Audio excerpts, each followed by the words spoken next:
Hi, everybody. It's Tanisha, also known as Crafty of Creation Location, and I'm here to recreate this Facebook find with Dollar Tree products so that you can make one for your kitchen counter at your place. This retails on Facebook for $39 in Marketplace. I'm going to show you how to make one for less than half of the price. Of course, I had to do my own little twist and make it a farmhouse decor, since that's what's in my home. These are the supplies that I gathered from Dollar Tree. They've got some new wood shelves that have some strings attached to them. I used those in a couple of sizes. I just gathered a variety of wood pieces so that I could try to put this together. This fun little crate might be useful, just kind of a hodgepodge of things. But those wooden shelves were the number one ingredient. You got to have your glue, of course. Let's get started. Now, let's get these packages opened, of course. Get everything out of its wrappers. And then we will get busy on the assembly.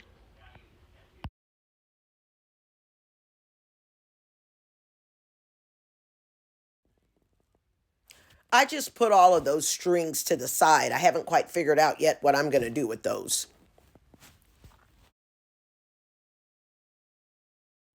Okay, so now I have all of my packages open.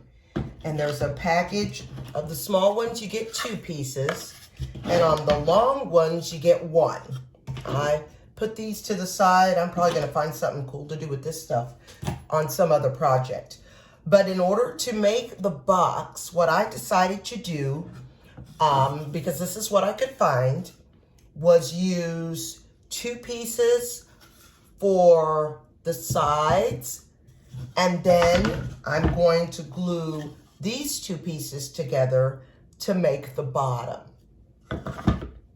Okay, so my idea is to glue these 2 together.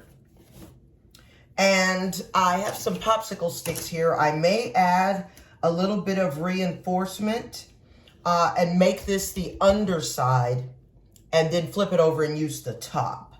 But I'm going to use some of the Dollar Tree wood glue.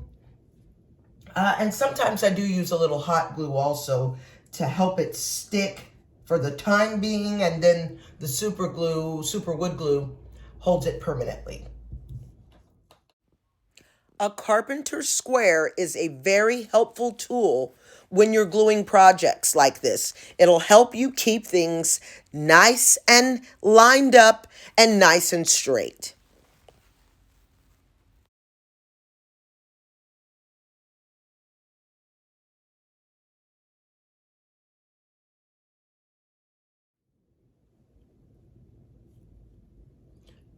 I pressed the 2 together and added a clamp to kind of hold it steady and let this dry for a few minutes. And then I'm going to add some popsicle sticks for reinforcement to make this a little bit sturdier.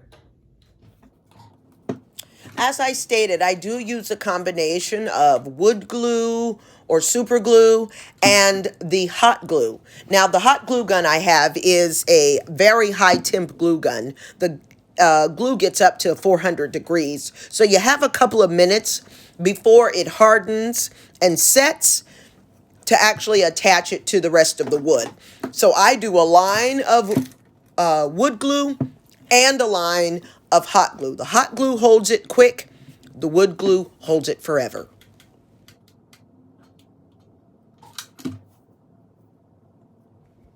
I had to be certain and mention, I learned some of these fabulous tactics, gluing, hot gluing, all of those things from a fellow crafter by the name of She's So Craft D, that's D-E-E. Check her out on YouTube. She can tell you a lot of things about Dollar Tree wood products. I always make sure to keep some paper towels handy to wipe up any excess glue that seeps out. Okay, so I'm going to make this the bottom side of the paper plate holder. Okay, this is what we got. This is going to be the bottom. This will sit this way. So as you can see, when you sit it down, that's going to make it not level, and it's going to wobble. So what I decided to do was add a couple of popsicle sticks right over those two little holes where the shelf string's attached. And I'm just going to cut the ends off of my popsicle sticks so that it fits. Regular scissors will work. These are those little really flimsy wood, wooden popsicle sticks from Dollar Tree. So that's what I'm going to do, and add this so that when this turns over and sits on its base, it'll be flush with whatever surface that it's sitting on. Okay, so let's take these ends off. And I'm going to do the same process that I used to glue these down here on the ends. And then I'm going to leave it set for a little bit and let all of this adhere.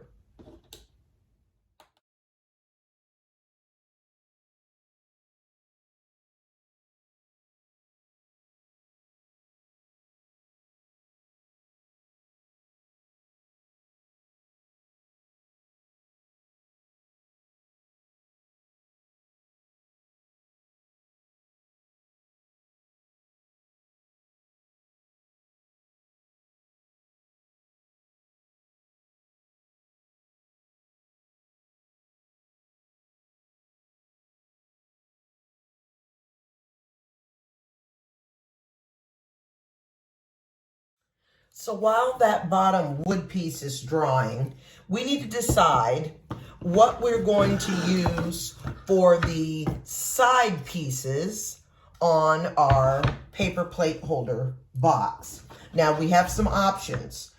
You will have to modify these. You're going to have to do a little cutting unless you find something that might work.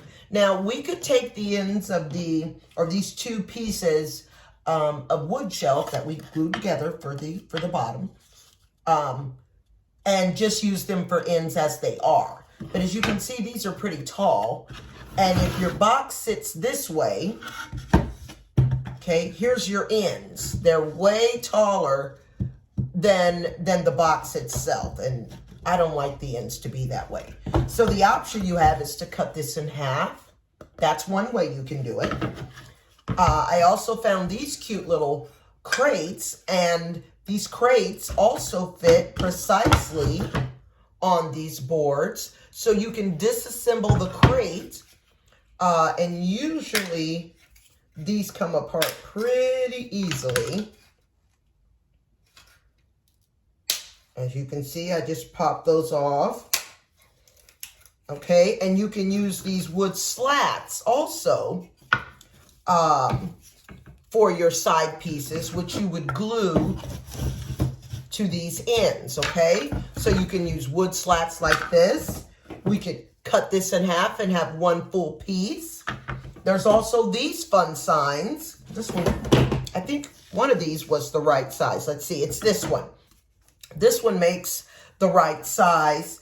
And I, of course, would also cut this in half. This one would work, but you would have to cut this in half. So there are options, but all of them, as far as I can tell, need to be altered. I'm going to go with cutting these in half because they already fit, and it's what we're using. And I already bought them, and they work perfectly. So I'm going to cut these exactly in half. Actually, only one of them. And that's what I'm going to use for the ends of my box.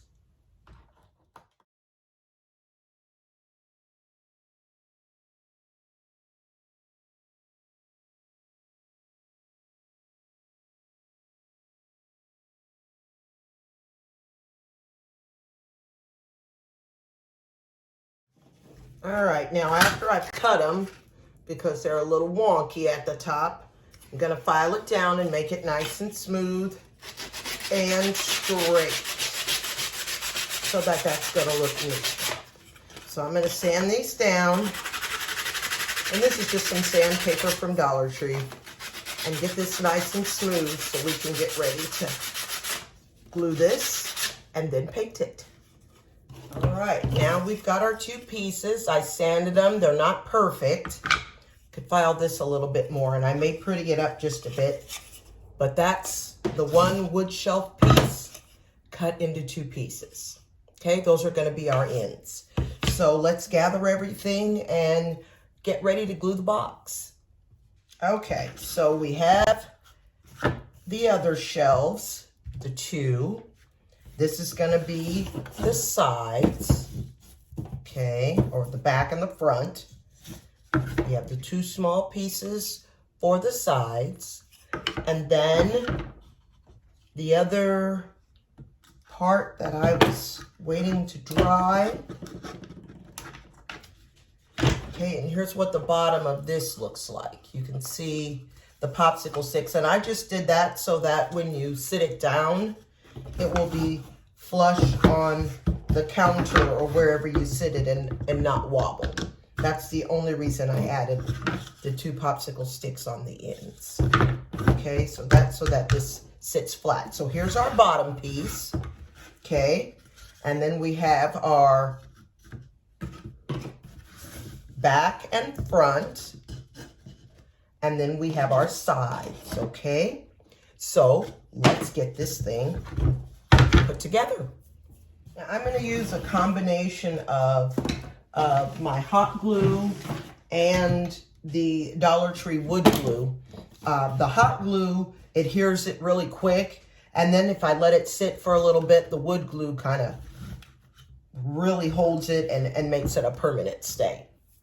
So let's figure how I'm going to attach these.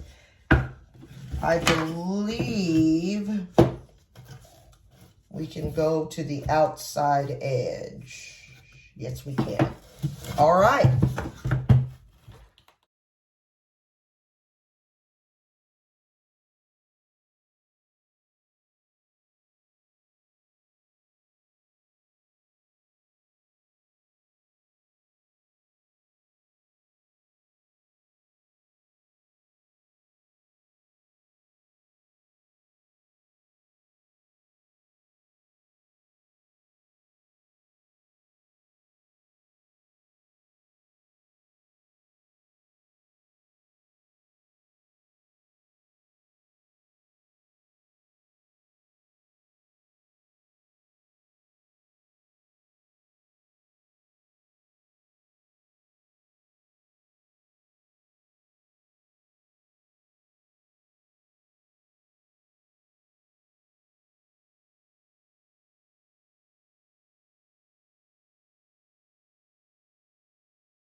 got a couple of seals that aren't quite staying, so I'm just gonna let this, had to find something heavy to sit down on top of it. My drill was handy, so that's what I'm using. Just, there's a little corner here that the wood is a little bit warped on the shelf, so it's not quite attaching.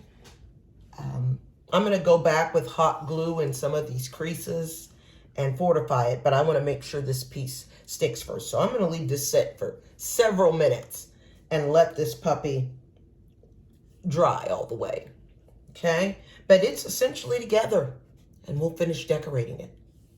While that's drying too, I've got the fine tip on my glue gun, the precision tip that allows me to get into some spaces, but I'm just gonna go over my seams in this box on the inside, okay, on the inside.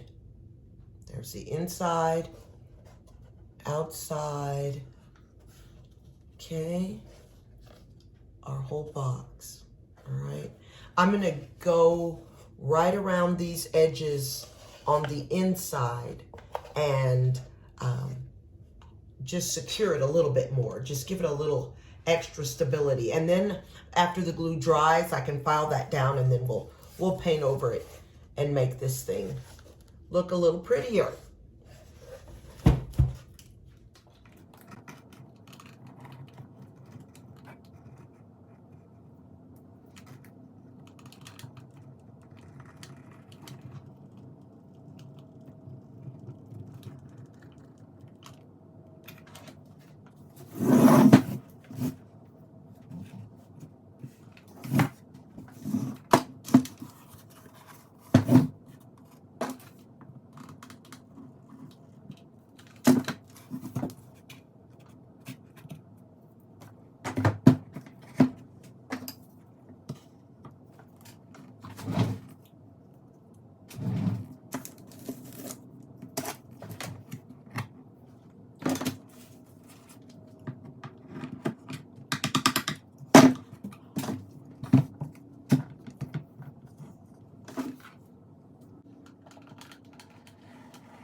So something I just discovered that I wanted to share, this is the box completed, okay? And I had to saw these pieces, you remember, for the ends, okay?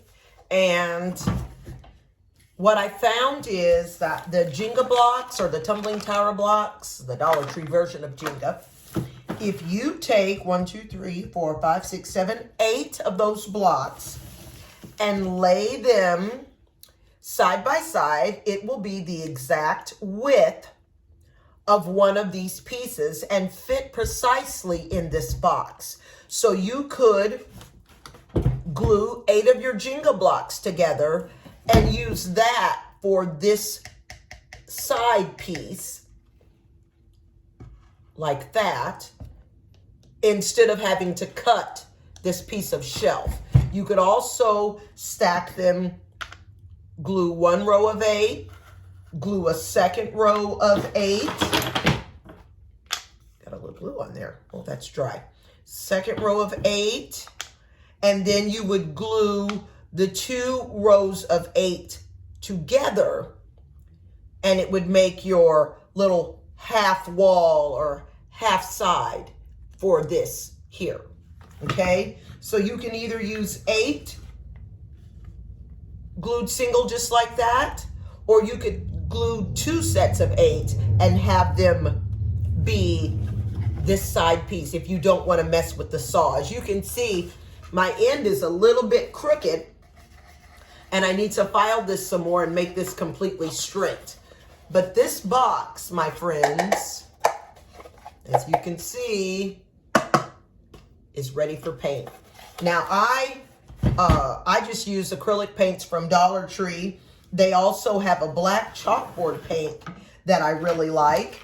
So I'm going to gather my painting supplies together, and we're going to paint this box, and then we'll add in our fabulous lettering. Of course, that's got to dry first.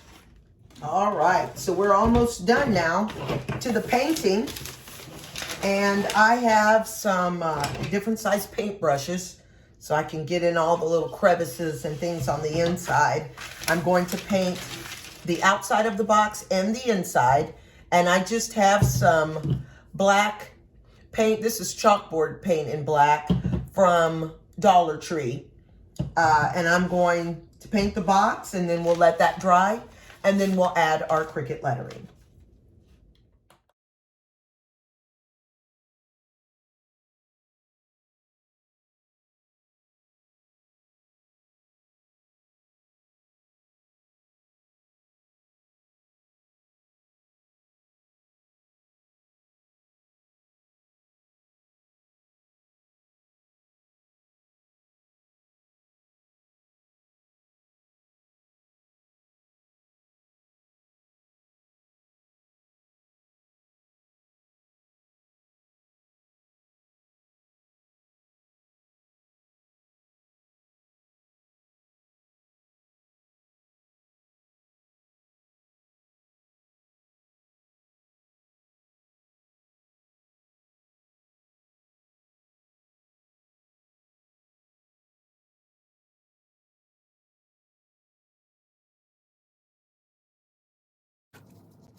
Now, while things are drying after painting, let's get started on the Cricut. I just used a simple text box on my Cricut, typed the lettering, used the elephant font, and then printed them out with my Cricut cutter. Now, you can use the Dollar Tree vinyl. I would recommend changing from the vinyl setting to the paper setting on your Cricut machine, but it will work just fine.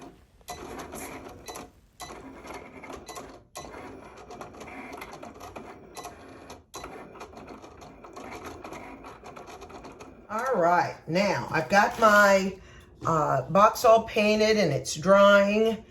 That's the bottom drying. The sides are dry. I'm going to go ahead and add my Cricut lettering to the side since that part's already dry. I cut this out on my Cricut and I attach it to the Magic Cover clear like contact paper from Dollar Tree. You could use Dollar Tree vinyl. This isn't Dollar Tree vinyl. You need to change the settings on your Cricut machine. I changed mine to paper when I'm using the Dollar Tree vinyl so that my vinyl doesn't get all torn up when it's cutting. So I'm going to basically take this huge vinyl sticker that I made with my Cricut, okay, and we're just going to stick it right on the side of the box. And I'm going to line this up and get it just right. Now, I did not choose to fill in those little holes that were in the wood. I kind of liked them that way. I thought it made it look kind of like it was a wood project, maybe made with nails. I did paint inside of the holes, those little holes there, so that they weren't quite as noticeable. But you could always take a little wood glue and fill those in and paint right over them. So let's get this pressed on. All right. And then we'll pull it off and see what we've got.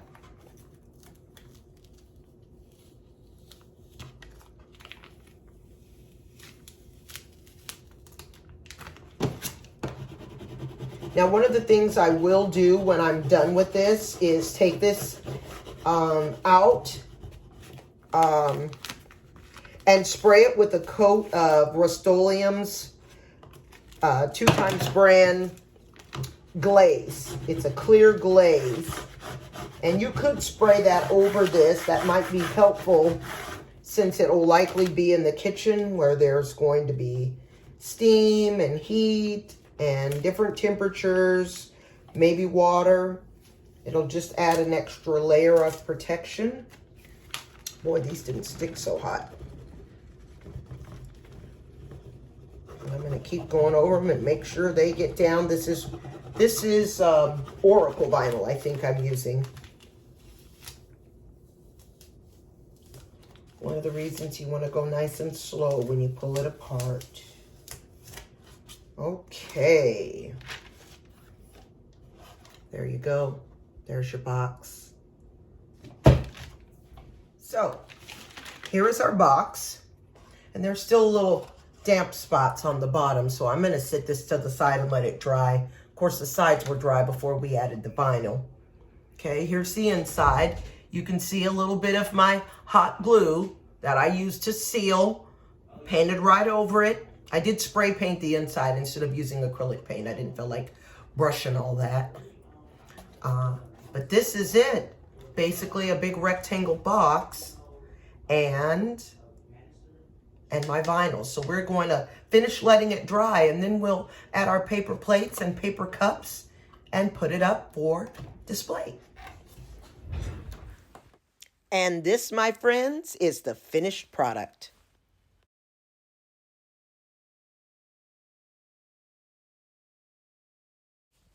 I did an alternative version that matches my Rooster farmhouse kitchen. This is that version.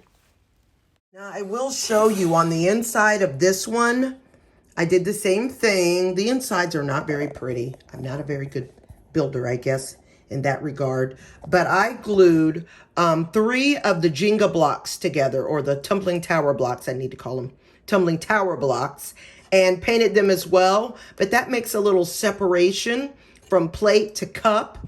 If you feel the need to do that, I added that right on the inside, okay? So then when you put your cups in, they go to one side, okay?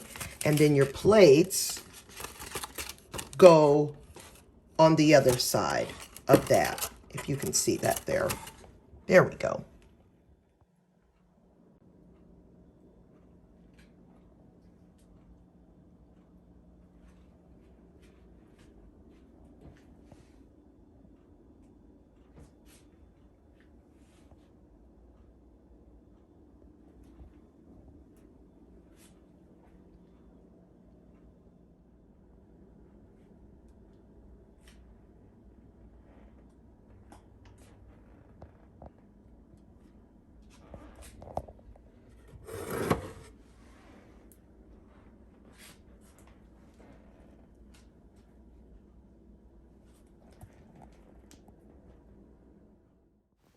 Now, whether you decide to create just the regular one or do something a little jazzy like my farmhouse design, you're going to save yourself a lot of money from the $39 Facebook Marketplace purchase as opposed to our maybe $12 Dollar Tree recreation. Thanks so much for hanging out with me today, y'all, and happy crafting.